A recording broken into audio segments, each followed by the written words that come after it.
aos Coríntios. O apóstolo da gentilidade roga para que ele e seus companheiros de ministério sejam recebidos nos corações. Muito diversa surgirá a comunidade cristã se os discípulos atenderem à solicitação. Quando o aprendiz da Boa Nova receber a visita de Jesus e dos emissários divinos no plano interno, então a discórdia e o sectarismo terão desaparecido do continente sublime da fé. Em razão disso, meu amigo, ainda que a maioria dos irmãos de ideal conserve cerrada a porta íntima, faze o possível por não adiar a tranquilidade própria. Registra a lição do Evangelho no ádito do ser. Não te descuides, relegando ao mundo externo ao sabor da maledicência, da perturbação e o do desentendimento. Abriga-a dentro de ti, preservando a própria felicidade. Orna-te com o brilho que decorre de tua grandeza e o céu comunicar-te-á com a terra pelo teu coração. E que assim seja. E agora passo a palavra a você, Gilson, para fazer a nossa oração diária da noite de hoje. Seja bem-vindo. Mais uma vez, boa noite a todos. Paz e luz para todos nós, agradecendo pelo dia de hoje e pedindo que o amanhã seja melhor do que hoje. Hoje nós vamos fazer o Pai Nosso Espírita. Pai nosso que está em toda parte, santificado seja o teu nome, no louvor de todas as criaturas. Venha a nós o teu reino de amor e sabedoria. Seja feita a tua vontade, acima do nosso desejo, tanto na terra quanto nos ciclos espirituais. O pão nosso da mente e do corpo dai-nos hoje. Perdoa as nossas dívidas, ensinando-nos a perdoar nossos devedores com o esquecimento de todo mal. Não permitas que cair sobre os golpes da tentação, da nossa própria inferioridade. Livrai-me do mal que ainda reside em nós mesmos, porque só ti brilha a luz, a eterna do reino e do poder, da glória e da paz, da justiça e do amor, para sempre, assim seja. Pai amado, recebe esta humilde prece, transformando em bálsamo e consolador para todos nós, encarnados, desencarnados, amigos e inimigos, para que possamos ter o Evangelho na noite de hoje com muita paz, muita perseverança e muita alegria no coração de todos nós. Que assim seja, eu passo a palavra para você. Que assim seja, graças a Deus.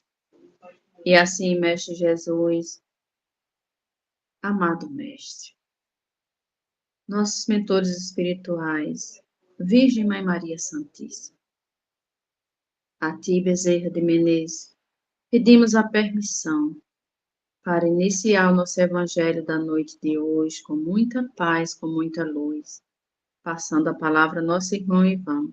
Seja bem-vindo. Olá, boa noite a todos. Que Jesus possa nos abençoar imensamente mais essa oportunidade do nosso Evangelho no lar. Que suas equipes possam adentrar os nossos lares e abençoar, trazendo tudo de energias positivas que possam despertar em nós o sentimento de caridade, de humildade, trazendo felicidade, paz, amor e saúde a todos nós. Hoje, as nossas reflexões são do capítulo 10, dos itens... Perdi aqui, só porque eu mudei de lugar, mas eu já confio. Item 11 a 13. Não julguem para não serem julgados, e aquele que estiver sem pecado atire a primeira pedra. É a citação de dois ensinamentos que Jesus traz aqui, no Evangelho de Mateus e no Evangelho de João. Vamos então às citações do Evangelho. Primeiro, Mateus, capítulo 7, versículos 1 e 2, com o seguinte teor. Estão me ouvindo bem? Ótimo. Não julguem para não ser julgados, pois serão julgados conforme julgarem os outros. E será aplicado a vocês a mesma pena, a mesma medida que usarem para medir os outros. Agora nós vamos para o Evangelho de João, capítulo 8, versículos 3 a 11. Então, escribas e fariseus levaram até Jesus uma mulher que havia sido surpreendida em adultério. E fazendo com que ela ficasse em pé no meio do povo, disseram: Mestre, essa mulher acaba de ser surpreendida em adultério. Moisés ordena na lei apedrejar as adúlteras. Qual é a sua opinião a respeito do assunto? Eles diziam isso querendo tentar Jesus, a fim de terem do que acusá-lo. Porém, Jesus, abaixando-se, começou a escrever com o seu dedo na areia. Como continuasse a interrogá-lo, ele levantou e disse: Aquele dentre vocês que estiver sem pecado, atire a primeira pedra. Após isso, abaixou-se novamente e continuou a escrever na areia. Mas eles, tendo ouvido falar Jesus assim, retiraram-se um após o outro, saindo em primeiro lugar os mais velhos, porque possuíam mais pecados. Após todos se retirarem, Jesus ficou sozinho com a mulher no meio da praça. E então ele levantou-se de novo e disse: Mulher, onde estão os que lhe acusavam? Ninguém condenou você? E ela respondeu: Ninguém, Senhor. E então Jesus lhe disse: Eu também não vou lhe condenar. Vá e não volte a pecar. Muito bem. Então, olha, já congelou a imagem aqui. Eu não sei se vocês estão me ouvindo. Eu vou tentar. Vou fazer a Estamos conexão. ouvindo bem, então. Estamos Está ouvindo ouvindo? bem. Ok. Estamos. Então eu vou tocar em frente aqui, tá certo? Então, na primeira passagem aqui do Evangelho de Mateus, né, Jesus nos aconselha, né, ensina, aconselha a que não julguemos os outros, porque nós também ficaremos passíveis de julgamento. Não que Deus venha nos julgar, não que Jesus venha nos julgar, mas acontece que num determinado momento da nossa existência, quando nós estivermos no plano espiritual, haverá aí o grande chamado Tribunal da Consciência. Então, nós vamos, né, pela nossa própria consciência, fazer as reflexões e nos julgar culpados de muitas coisas às quais nós não correspondemos devidamente enquanto estávamos encarnados. Isso é um fato que preocupa a todos nós, porque nós vemos dentro da literatura espírita a citação sobre a situação de um número infindável de irmãos nossos que desencarnam e, após o desencarne, então, são acometidos de grandes sentimentos de arrependimento pelo fato de eles mesmos se julgarem culpados, ou relapsos, ou preguiçosos, ou cobiçosos, indiciosos, invejosos. Então, todos os seus problemas não corrigidos durante a sua vida como encarnado passam a afetá-lo severamente no plano espiritual. Então, nós mesmos, né, seremos julgados em um determinado momento. É claro que, enquanto não cair a ficha, como a gente diz, não tiver aquela consciência de julgar os seus próprios atos, perdão, podemos vir a ser não julgados, mas lembrados pelos nossos irmãos superiores no plano espiritual sobre os nossos defeitos, para que a gente possa abrir os olhos e tentar corrigi-los, mesmo já estando no plano espiritual, para que no momento em que retornarmos numa nova oportunidade, numa nova encarnação, né, com esse pensamento talvez mais firme, com uma maior vontade, uma vez que o espírito nunca retrogride, nem retroage, né, mas mantém minimamente os conhecimentos, as informações adquiridas em outros momentos, tanto encarnado quanto desencarnado, que venham influir sobre o seu comportamento. Agora vamos à segunda passagem, que fala do Evangelho de João, traz aqui esse fato acontecido com Jesus, né? Os judeus novamente tentaram fazer uma pegadinha com ele, porque Jesus pregava paz, né?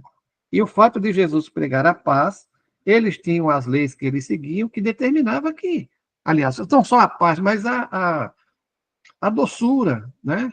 O fato é que quando ele diz ali em Mateus, não acusar, então vai passar aqui por uma situação que eles queriam que Jesus finalmente acusasse, ou que Jesus quebrasse a sua própria palavra, os seus próprios ensinamentos, ou transgredisse a lei de Moisés. E assim eles teriam um fato concreto para acusá-lo de não seguir a lei e tomarem as medidas as quais eles tomaram depois, mesmo quando não conseguiram de maneira nenhuma culpar Jesus de ferir nenhuma lei, conseguiram finalmente, através da a grande fake news, né, de que ele estava desafiando Roma, e finalmente aquela farsa de julgamento que terminou levando Jesus à crucificação. Então, eles trazem uma pessoa lá, uma mulher que tinha sido surpreendida, né, como adúltera, e a lei mandava que ela fosse depredada, né, apedrejada. E o fato de trazerem nesse momento era exatamente para que Jesus ou quebrasse a lei, ali na frente de todos, né, não só uma citação, mas de uma maneira ali bem flagrante, né, que era sempre eles tentavam fazer de alguma maneira. E Jesus, muito tranquilamente, com toda o seu magnetismo, né, a mulher se aproxima, colocam lá, fazem um círculo e voltam. Daí agora, né? Você vai apedrejá-la segundo determina a lei ou não? E Jesus, então, começa a fazer alguns riscos no chão e pergunta, né? Então, qual deles teria a consciência limpa para ser capaz de julgá-la? Então, isso se passa um tempo, eles começam a fazer algumas reflexões, né? E como começam a se sentir culpados realmente de suas culpas, visto o magnetismo de Jesus deve ter atuado fortemente nas consciências deles, principalmente os mais velhos, já que os mais velhos eram os que ditavam os costumes, né? E serviam de exemplo para os mais jovens. Então, depois que os mais velhos se retiraram, os mais jovens também não se sentiram capacitados, né, para dar continuidade naquele processo. Agora, interessante, eu uma vez vi alguém fazendo uns comentários a respeito dessa passagem do Evangelho, e eu não sei onde é que ele foi buscar. Eu queria perguntar para ele no final, mas terminei me envolvendo em conversa com outras pessoas. E ele disse o seguinte, que Jesus, quando começa a rabiscar no chão, né, ele nada mais, nada menos passa a escrever ali os pecados que aquelas pessoas ali em volta, os mais que estavam ali mais próximos, né? Então, Jesus atinge a eles através do seu magnetismo e ainda escancara, né? Já que não consegue entender, então Jesus desenha, né? Escreve ali.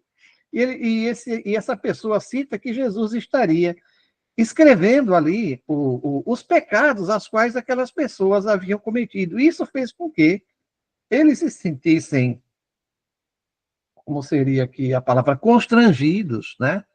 Eles se sentiram constrangidos, né? Envergonhados, e começaram, então, a se retirar daquele ambiente, até que ficaram os mais novos, que estavam ali também para ver o circo pegar fogo, mas quando viram que nada daquilo seguia adiante, também terminaram por se retirar, ficando finalmente Jesus e a mulher acusada. Então, segundo consta aqui, ele simplesmente pergunta para ela, cadê os que estavam lhe acusando? Não, ninguém me acusou, né? Então eu também não vou lhe acusar. Aí olha que interessante. Então vá e não peque mais. Vá e não volte a pecar. Era um fato que Jesus sempre informava. E aqui, provavelmente, Jesus deve ter conversado com ela mais algum tempo. Eu sempre imagino isso, que né? A Bíblia, como realmente, eu não lembro quem é que diz também sobre isso, que Jesus fez e falou muitas coisas que, infelizmente, né, não tinha como anotar, não tinha como se lembrarem de tudo dos pormenores. Então, aqui fica a ideia que simplesmente ele disse, não volte a pecar, mas com certeza ele deve ter conversado com ela bastante, acolhido, né, no seu coração amigo ali, usado a sua influência espiritual, para que aquela mulher se sentisse também tocada a não cometer realmente mais problemas que tinham lhe causado ali aquela ameaça física tão grave, né, de ser dilapidada, né, em praça pública. Interessante que esse, como diria, esse apedrejamento aí não era permitido fazerem com pedras muito grandes para que a pessoa não morresse na primeira pedrada. Ou pedrinhas muito pequenininhas que não ferissem. Mas tinha até olha só como era a maldade humana. Existia até um tamanho específico de pedra, que era para ir ferindo até que finalmente levasse à morte, mas que uma só pedrada ou poucas pedradas não fossem suficientes para matar a pessoa. Em alguns casos, cita-se que as pessoas eram enterradas até o pescoço, ficava só a cabeça para fora da terra, e era feito ali um verdadeiro boliche humano, uma coisa horrível. O homem sempre descobriu maneiras de ferir e de torturar, de causar sofrimento muito grande. Havia certas condenações feitas pelo próprio templo, em que a pessoa era obrigada a tomar lá uma bebida, era a tinta com a qual os escribas escreviam, a tinta era composta por produtos químicos muito fortes. E eles misturavam as cinzas do templo, as cinzas onde eram queimados como é que chama? Quando eles queimavam as carnes lá, as gorduras, né? Para Deus, fazendo os chamados seus holocaustos lá, os seus processos de religiosidade que eles tinham. Não me lembro agora o nome perfeito, vou chamar aqui de holocausto. Mas a cinza, a qualidade da cinza misturada àquela beberagem tinha a capacidade de triplicar, de duplicar a como diria, a periculosidade, o efeito do veneno, entendeu?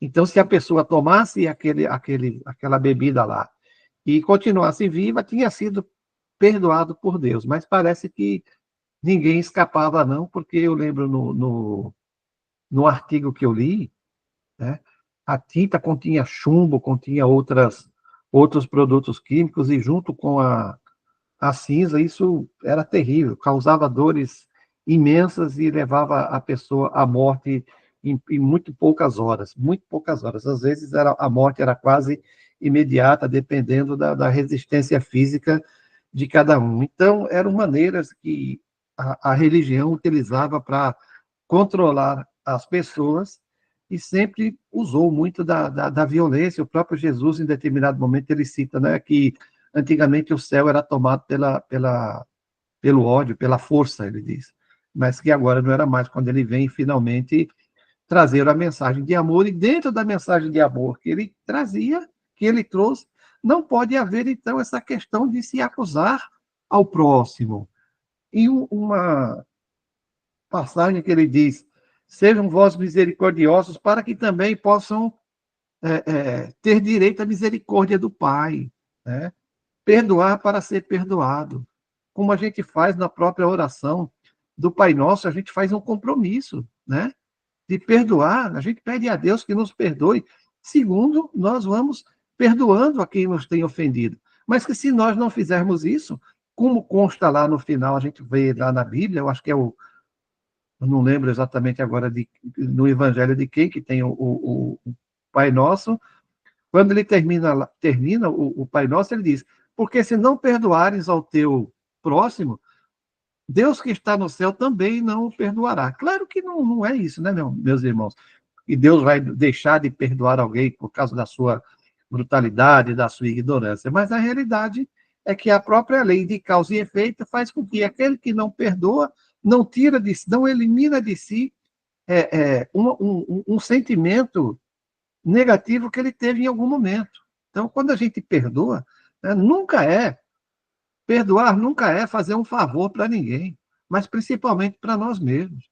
É algo que fica conosco como se a gente carregasse, eu já disse isso aqui mais de uma vez, um saco de lixo conosco o tempo todo. E a gente, quando perdoa, a gente se livra lá desse saco de lixo que nos incomoda e que pode nos fazer finalmente até adoecer. Quando adoecemos mesmo, quando passamos esses períodos, né, em que ficamos muito preocupados, muito revoltados, muito ansiosos, isso termina abalando o nosso espírito e traz, né, finalmente, a doença retorna até para o nosso corpo, porque o nosso espírito, quando ele está desequilibrado, gera essa energia negativa, assim como Jesus diz, aquele que acende a luz é o primeiro que se favorece da luz, aquele que faz o mal, ele é o primeiro a ser atingido pelo mal que ele mesmo gera. Porque como é que eu posso me considerar um ser cristão se eu vivo com o peito ocupado, com o coração e a mente ocupado em desejar o mal para outras pessoas, individualmente ou coletivamente? Eu odeio o povo do país tal, odeio o povo da cidade não sei o quê. A gente não pode pensar nisso, né? Nós somos todos irmãos. E amar a todos, amar o próximo como a si mesmo, não significa que amar o próximo, sim, mas menos o daquela cidade, menos daquele país, menos os daqui torcem para aquele time, né? Menos os que moram em tal região. Não podemos fazer isso de maneira alguma. Odiar os políticos, embora a gente tenha um desrespeito muito grande, mas nós temos que ir mudando aos tempos. Quando Jesus é perseguido, ele é perseguido pelos políticos também. Em nenhum momento ele se desfaz, se utiliza de qualquer palavra. Não. Ele diz que perdoar, se for agredido, dá outro lado. E ele faz tudo isso já durante o seu julgamento, né? É agredido,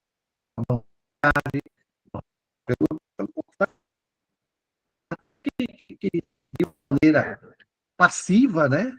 Pacífica e pacífica, suporta tudo aquilo, porque já estava também programado que aquilo acontecesse de uma maneira assim, que nos chamasse a atenção. Olha, nós estamos falando desse fato 2000 anos já, né? Então, esse fato ficou fortemente na história da, da religiosidade, trazendo para nós, então, como ele disse, através da sua mensagem, do seu sofrimento, como um exemplo. Ele não veio aqui para carregar os nossos pecados, como foi feito, como foi dito anteriormente. Não, ele veio aqui por servir simplesmente como exemplo, ensinando e passando pelo sofrimento também, pelas acusações, por todo tipo de coisa, mostrando. É assim que se faz para poder ter a condição do seu conforto no futuro. É claro que nós não podemos nos comparar a Cristo e ter o mesmo comportamento que ele teve, se um fato desse, pelo menos semelhante, viesse a acontecer conosco, mas que nós precisamos de conhecimento, de posse desse conhecimento, né, desse exemplo, ir nos modificando, até um determinado momento, lá no nosso futuro, nós termos a capacidade de enfrentar algo semelhante a isso, com a mesma serenidade e com o mesmo amor, com o mesmo perdão no peito o tempo todo, assim como Cristo foi capaz de fazer por nós, porque ele disse: olha, vós sois deuses, podeis fazer tanto quanto eu ou mais, é porque nós somos filhos de Deus. Nós somos criados à sua semelhança, com essa capacidade infinita de realizar, de realizações. E mesmo nós somos espíritos que vivem de ação. Nenhum espírito fica na inanição, porque senão ele, não é que ele regride, mas ele fica para trás. O seu conhecimento não evolui. A sua boa vontade termina fazendo com que ele vá ao contrário do progresso, se comprometendo através do tempo, longos e longos e longos, porque não tem a vontade de seguir em frente, não tem a iniciativa. É preciso que se compreenda as mensagens de Jesus quanto à importância que ele dá num primeiro momento de amar o próximo como sendo a coisa mais importante, mas o importante é nós também crescermos intelectualmente, de compreendermos essas situações Por isso, o Espiritismo ele é importante, porque ele não só auxilia na melhoria do estado físico espiritual da pessoa, mas traz, sobretudo, o conhecimento necessário para que a pessoa compreenda com profundidade esse ensinamento de Jesus, que ele termina aqui no versículo de João, versículo 11, vá e não volte a pecar. Porque depois do conhecimento, se você voltar a pecar, é que você está fazendo de propósito. Então, a sua penalidade, o seu sofrimento será muito maior. Vamos a Kardec. Com esse ensinamento, aquele que estiver sem pecado, atire a primeira pedra. Jesus faz do perdão um dever, pois não existe ninguém que não precise dele para si mesmo. Ele nos ensina que não devemos julgar os outros mais severamente do que julgaríamos a nós mesmos, e nem condenar no próximo o que perdoaríamos em nós. Antes de condenar alguém por uma falta, vejamos se a mesma reprovação não nos pode ser aplicada. Eu não gosto de falar de mim, mas tem fatos assim que, com determinado momento, na nossa vida, a gente começa a pensar com mais profundidade. Dentro desse trabalho que eu tive a oportunidade, a experiência, graças a Deus, de participar, de participar dessas reuniões de auxílio, de desobsessão, do diálogo fraterno, ter encontrado espíritos, irmãos, que foram contemporâneos a minhas algumas encarnações passadas. E as informações que vêm é que eu não fui uma boa pessoa em muitas oportunidades, entendeu? Eu cheguei a cometer, assim como se diz assim, quase todos, como o pessoal diz, zerar a tabela de crimes, entendeu? E nas reuniões, assim, os irmãos vêm e faz com desdém, mas você fez isso, você fez aquilo, muitas vezes aquele próprio irmão. Então, hoje, quando a gente, às vezes, vê falar de certas coisas e a gente se revolta para chamar uma pessoa de corrupto, desonesto, agressor, aí, quando eu penso assim, de vez em quando, caramba, eu também fiz tudo isso. E foi preciso, para estar no ponto que eu estou hoje, muito da misericórdia de Jesus, né? Da boa vontade dos espíritos que nos auxiliam lá na nossa casa Bezerra de Menezes, nos auxiliam aqui no nosso Evangelho no Lar e nos auxiliam no dia a dia em todas as oportunidades, né? Então, por que ele diz assim? Temos que ser severos conosco muito mais do que com o próximo. Por causa disso. Porque muitas vezes a gente não conhece, não tem ideia do que nós já fizemos no passado. Então, muitas vezes, nós ainda somos devedores de prestar contas desses trabalhos, dessas atitudes do passado. E, graças a Deus, que a maioria de nós recebe essa condição de trabalhar dentro de uma casa espírita, né, em prol de auxiliar o próximo, recuperando, assim, minimamente que seja, as dívidas do passado. Mas nós precisamos desse conhecimento para poder operarmos em nós realmente uma transformação assim de maneira mais rápida. Eu lamento que eu mesmo não consiga me modificar, me transformar de maneira tão rápida. O mundo ainda não nos permite. E o próprio, eu não lembro quem é exatamente, se é Santo Agostinho, que ele diz, vivam o tempo presente. Não precisa se querer se transformar de uma vez, porque não é possível. Vocês não conseguem. Vocês têm seus compromissos, mas dá para viver, né? Dentro das condições que o mundo nos oferece, nos permite, de maneira ainda progressiva em relação à nossa mudança. Vamos em frente. A censura da conduta alheia pode ter dois motivos. O primeiro é reprimir o mal, e o segundo é desacreditar a pessoa cujos atos estamos criticando. No segundo caso, nunca encontraremos desculpa, pois a crítica tem origem na maledicência e na maldade. Reprimir o mal é louvável e constitui, em alguns casos, até mesmo um dever, principalmente se dessa repressão resultar um bem. Sem esse procedimento, o mal nunca seria combatido na sociedade, e o homem deve ajudar sempre no progresso de seus semelhantes. Então, esse princípio, não julguem para não serem julgados, não deve ser aplicado no sentido absoluto, porque a letra mata e o espírito vivifica, ou seja, o que estiver escrito não terá valor nenhum se o ensinamento não for seguido. Não é possível que Jesus tenha proibido a censura do mal, pois em todas as oportunidades ele combateu de maneira enérgica. Ensinou que a autoridade para censurar está na razão direta da autoridade moral daquele que censura. Se nos sentimos culpados por aquilo que condenamos nos outros, não temos direito de ter a autoridade para censurar. E ainda mais, estaríamos condenando alguém de forma injusta. Em nosso íntimo, não conseguimos obedecer a alguém que, mesmo tendo poder, não respeita as leis e os princípios da autoridade que está querendo aplicar. Não existe autoridade mais legítima aos olhos de Deus que aquela que se apoia no exemplo dado pelo homem de bem. Isto é, o que fica ressaltado de forma bem clara nos ensinamentos de Jesus. Quando a gente ouve falar, né, de determinadas pessoas ocupando cargos na vida pública ou mesmo na vida privada, e essa pessoa fala de uma determinada maneira, mas é descoberto que ele tem outro tipo de atitude, né? Essa pessoa fica o quê? Exatamente desacreditada.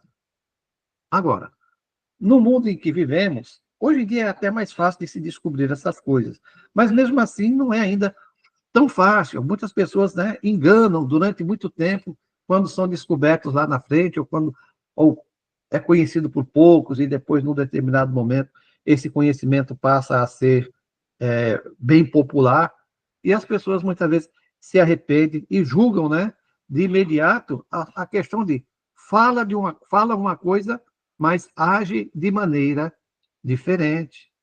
É compreensível? É compreensível.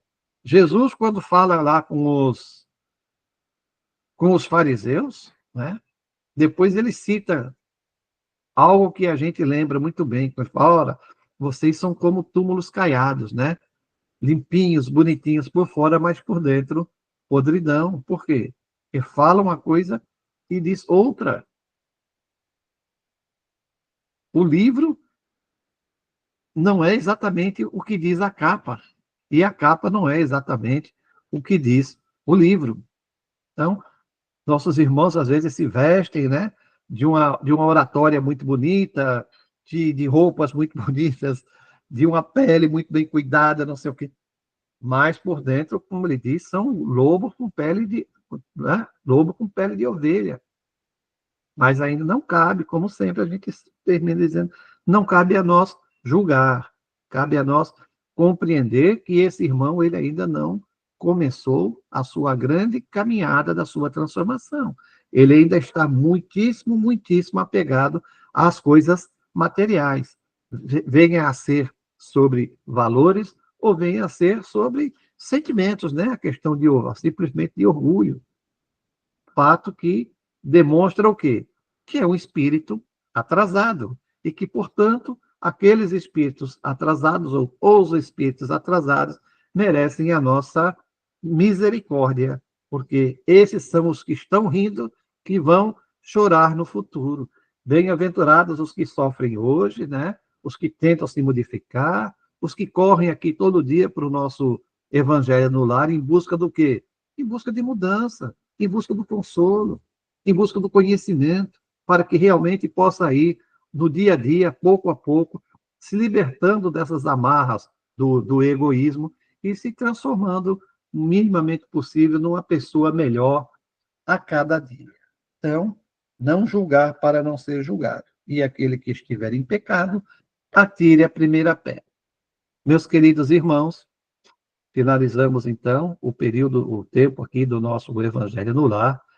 Vamos elevar o nosso pensamento e o nosso espírito mais uma vez a Deus, nosso Pai, a Jesus, nosso irmão, a nossa Mãe Santíssima, ao Anjo Ismael, o irmão Agostinho de Pona, o irmão Bezerra de Menezes, o irmão João Cecílio, e toda a espiritualidade amiga da Seara de Jesus, que nos auxilia, nos inspira, nos aconselha, né? nos cura, e essas equipes possam continuar nos nossos lares, nos auxiliando no dia a dia a modificar a psicosfera dos nossos lares, para a gente que possa manter realmente paz, amor, sinceridade, tranquilidade, e que possa despertar a caridade em todos nós. Então, muita saúde a todos nós e a todos aqueles irmãos que foram citados antes do Evangelho no Lar. Então, vamos orar a Jesus agora em agradecimento pelas bênçãos recebidas no dia de hoje, dizendo: Pai nosso que estais nos céus, santificado seja o vosso nome, venha a nós o vosso reino, e seja feita a vossa vontade, assim na terra como em todos os espaços da criação. O pão nosso de cada dia nos dai hoje, perdoai as nossas ofensas, à medida que formos também capazes de perdoar aqueles que nos têm ofendido. Não nos permita cair em tentação, livra-nos de todo mal, porque vosso é o poder, o reino e a glória para todos sempre. Muita paz a todos, que Jesus nos abençoe imensamente. Que assim seja.